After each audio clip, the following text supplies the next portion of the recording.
বিসমিল্লাহির রহমানির রহিম। কেমন আছেন প্রিয় এলাকাবাসী, প্রিয় মুরব্বীবর্গ, মা বোনেরা, প্রিয় দলীয় নেতাকর্মী ভাই বোনেরা, আসসালামু আলাইকুম।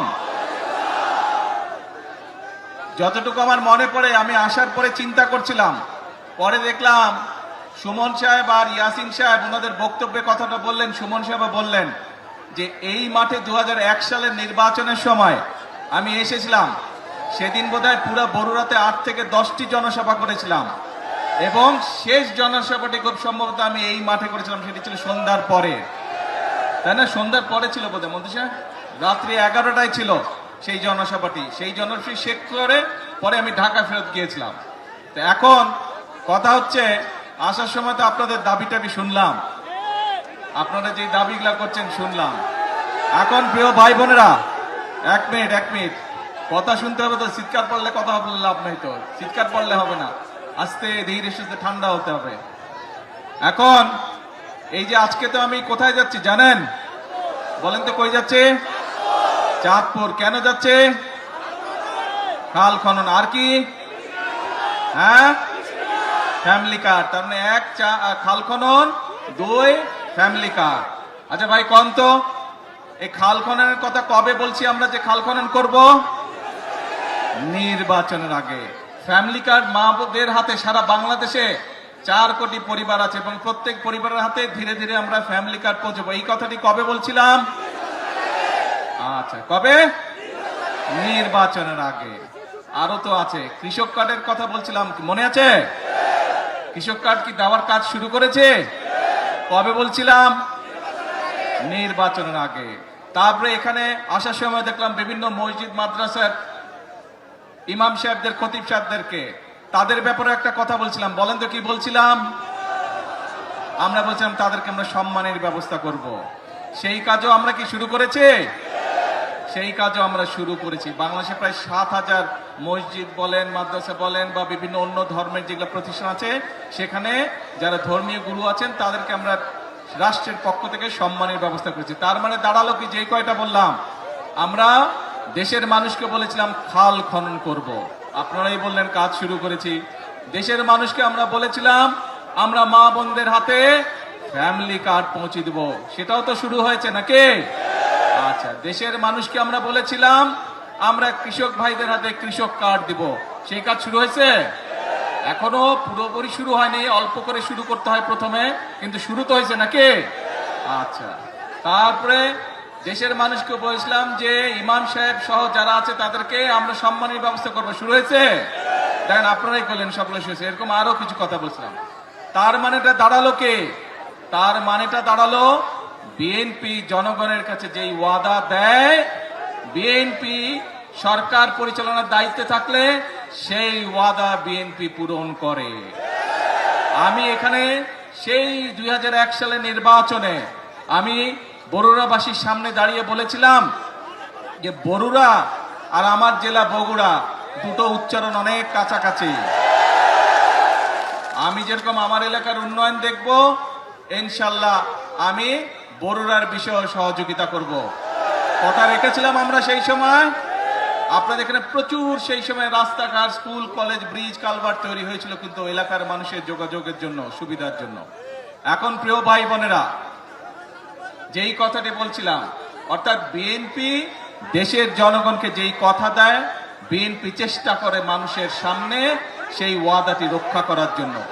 আমরা গত 16-17 বছর ধরে এই মুরব্বী নীল শার্ট, ঝগড়া করে শুধু মানুষটা, হ্যাঁ ভাই তো বসে, এখন ঠিক আছে? হ্যাঁ, এই তো বসে গেছে। এখন মূল কথা হচ্ছে যে এই যে আমরা দেখেন গত 16-17 বছর আপনাদের ভোট দেওয়ার অধিকার ছিল দেশের মানুষের, ভোট মানুষ দিতে পারে নাই। কেউ যদি সরকারের বিরুদ্ধে কথা বলতো কি করত? গুম হয়ে যেত, মামলা হইতো, এসে ধরে লয়ে যেত, হইতো না? দেশের মানুষ 2024 সালে ছাত্র জনতার অভ্যুত্থানে যারা এসব করত তাদেরকে এই দেশ থেকে বিতাড়িত করেছে। এখন আমাদের কাজটা কি? আমাদের মূল কাজ হচ্ছে আমরা আন্দোলন করেছি, সংগ্রাম করেছি, বাংলাদেশের মানুষ আন্দোলন করেছে, সংগ্রাম করেছে, বহু মানুষ শহীদ হয়েছে। বুকে তাজা রক্ত ঢেলে দিয়েছে দেশের মানুষের গণতন্ত্র প্রতিষ্ঠিত করার জন্য। আজ আলহামদুলিল্লাহ আল্লাহর রহমতে দেশে গণতন্ত্র প্রতিষ্ঠিত হয়েছে।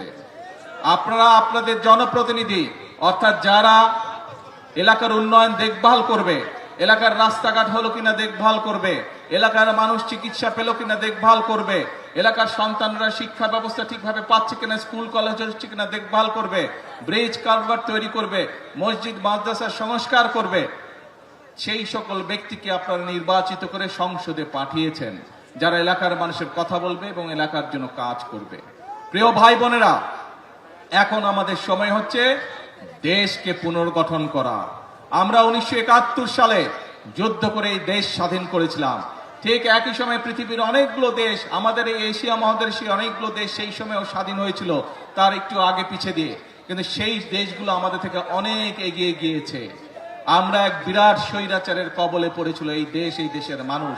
সেই স্বৈরাচার থেকে, কবল থেকে এই দেশকে, দেশের মানুষ মুক্ত করেছে যেভাবে ঠিক 1971 সালে হানাদার বাহিনীর হাত থেকে বাংলাদেশের মানুষ স্বাধীনতাকে ছিনিয়ে নিয়ে এসেছিল।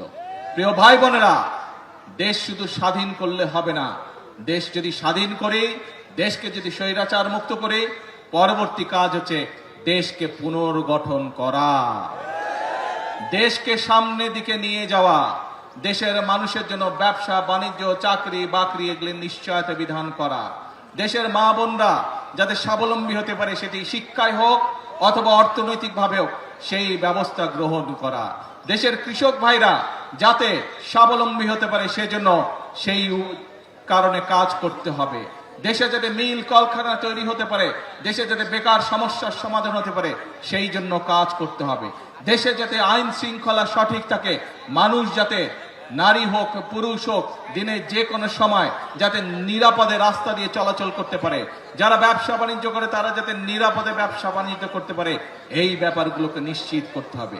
প্রিয় ভাই বোনেরা, সেই সময় এসেছে, দেশকে আমাদের পুনর্গঠন করতে হবে। সেই জন্যই কিন্তু আল্লাহ রব্বুল আলামিনও বলে দিয়েছেন, যে জাতি নিজেরা পরিশ্রম করে আমি তাদেরকে সহযোগিতা করি। এবং সে কারণেই কিন্তু বিএনপি সব সময় একটি কথা বলে থাকে, করব কাজ সবার আগে। এই জন্যই আমরা এই কথাটি বলি। প্রিয় ভাই বোনেরা, যে কথাটি দিয়ে শুরু করেছিলাম, এখন হচ্ছে আমাদের দেশ পুনর্গঠনের পালা। কিন্তু দেশ পুনর্গঠন আমরা একা, সরকার একা পারবে না। এই আপনারা কারা? বাংলাদেশের কি হন আপনারা? আমার সামনে যে হাজার হাজার মানুষ কি হন? বাংলাদেশের, বাংলাদেশের নাগরিক। এই দেশটা কাদের? অর্থাৎ বাংলাদেশের মানুষের, জনগণ হচ্ছে এই দেশের মালিক। প্রিয় ভাই বোনেরা, সেজন্যই মালিক যখন নিজে দায়িত্ব নিয়ে তার দেশের দেখভাল করে, তখনই দেশ সামনের দিকে এগিয়ে যায়। নিরপেক্ষ, সত্য প্রকাশে আপোষহীন।